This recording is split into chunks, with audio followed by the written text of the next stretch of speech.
Hello, അപ്പോൾ നമ്മുടെ ഒരു കുട്ടി വീഡിയോയിലേക്ക് എല്ലാവർക്കും സ്വാഗതം. നമ്മുടെ ഇന്നത്തെ വീഡിയോ എന്ന് പറഞ്ഞാൽ ഇന്നിപ്പോൾ അമ്മയും അച്ഛനും ചേച്ചിയും കുഞ്ഞും ഒക്കെ എല്ലാവരും വന്നിട്ടുണ്ട് കേട്ടോ. അപ്പോൾ അവർ വന്നപ്പോൾ ചിക്കനും കപ്പയൊക്കെ മേടിച്ചുകൊണ്ട് വന്നേ. അപ്പോൾ ചിക്കൻ മസാല മേടിക്കാൻ മറന്നിട്ട് ഞങ്ങൾ എല്ലാവരും കടയിൽ പോയിട്ട് അവരുടെ പുറകിൽ നടന്നു തന്നെ. ഞാൻ സ്പീഡിൽ പെട്ടെന്ന് വന്നാൽ പിള്ളേരെ കുറച്ച് കളിപ്പാട്ടങ്ങളൊക്കെ ഒളിപ്പിച്ചു വെക്കെ. നിങ്ങൾ രണ്ടും കണ്ടാൽ തപ്പ ഭയങ്കര സ്നേഹവും തമ്മിൽ ഒന്നിച്ചുകൊണ്ട് നിങ്ങൾ രണ്ടും അടി ഉണ്ടാക്കുന്ന കളിപ്പാട്ടങ്ങളൊക്കെ മാറ്റി വെക്കാൻ വേണ്ടി ഞാൻ ഓടി ഇറങ്ങി വന്നതാണ്. അപ്പോൾ നമ്മളിവിടെ കപ്പ ബിരിയാണി പോലെ ഉണ്ടാക്കണേ. ബീഫ് വെച്ചാണ് സാധാരണ ഉണ്ടാക്കുന്നത്. പക്ഷേ നമ്മളിവിടെ ബീഫ് എല്ലാവരും കൂട്ടില്ലാത്തതുകൊണ്ട് നമ്മൾ ചിക്കൻ വെച്ചിട്ടാട്ടോ ഉണ്ടാക്കണേ. കപ്പ നല്ലോണം വേവിച്ചിട്ട് ചിക്കൻ കറിക്ക് എത്തിച്ച് എരിവൊക്കെ കൂടുതലിട്ട് അങ്ങനെയാണ് വെക്കുന്നത്. അപ്പോൾ ചിക്കൻ കറി അച്ചാച്ചനും അമ്മച്ചിയും കൂടെ കൂടി അവർ ചിക്കൻ കറി വെച്ചിട്ട് പോയി. കപ്പ പിന്നെ വേവിക്കാൻ വലിയ പാടൊന്നുമില്ല. ഞാൻ പിന്നെ കപ്പ പുഴുങ്ങി എല്ലാവരും ഒന്ന് മിക്സ് ചെയ്യുകയാണ്. അപ്പോൾ പിന്നെ സർലാസം ഉണ്ട്. സർലാസം ഇട്ട് കൂട്ടിക്കഴിഞ്ഞാൽ അടിപൊളി കേട്ടോ.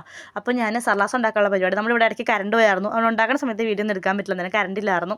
അത് കഴിഞ്ഞ് വേഗം പാത്രമൊക്കെ തേച്ചെന്ന് വെച്ചാൽ എപ്പോഴാണ് കറണ്ട് പോയി കഴിഞ്ഞാൽ ഞങ്ങൾക്ക് അപ്പോൾ തന്നെ വെള്ളം നിൽക്കും. അതുകൊണ്ട് അപ്പോൾ കറണ്ട് ഉള്ളപ്പോൾ എല്ലാ പണിയും ചെയ്താൽ തീരും. അപ്പോൾ ഇത്രയേ ഉള്ളൂ നമ്മുടെ വീഡിയോ. ഇതാണ് ഞങ്ങളുടെ കപ്പ ബിരിയാണി. അപ്പോൾ എല്ലാവരും കൂടെ ഒന്നിച്ച് കഴിച്ചു കേട്ടോ. അപ്പോൾ ഇത്രയേ ഉള്ളൂ നമ്മുടെ വീഡിയോ. ബൈ.